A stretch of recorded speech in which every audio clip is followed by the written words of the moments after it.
Welcome po sa The Sisters Kitchenette. Ang lulutuin po natin for today is beef pares.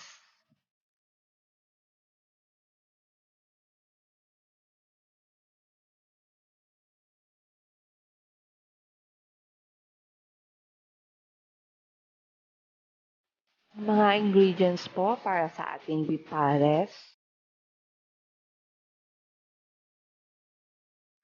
garlic, sugar, soy sauce,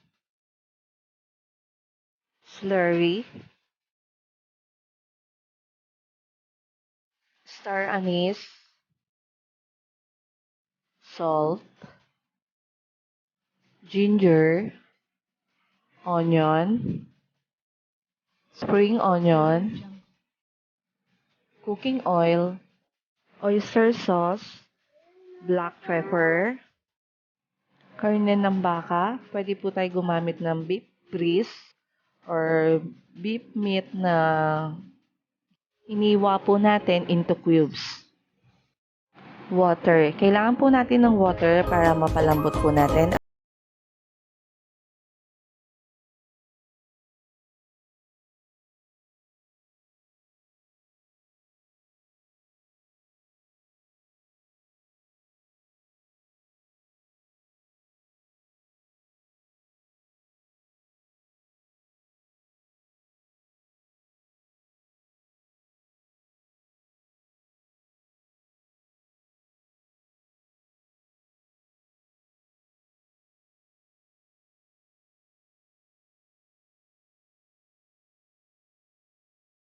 Lambot na po ang ating beef. Hinango ko muna siya dun sa ating pinagpakuluan at igigisa po natin siya.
Pukuluan natin ng baka.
Okay na po yung lasa niya.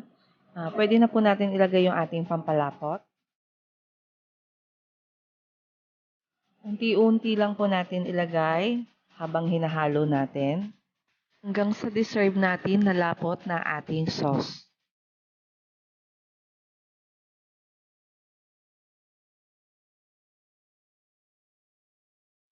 Haluin po natin.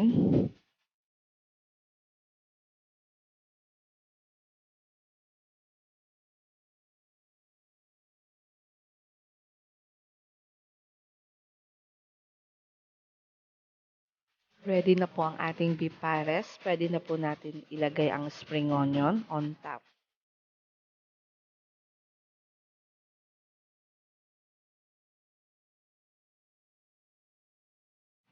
Luto na po ang ating beef pares. Salamat po sa panonood. Happy eating!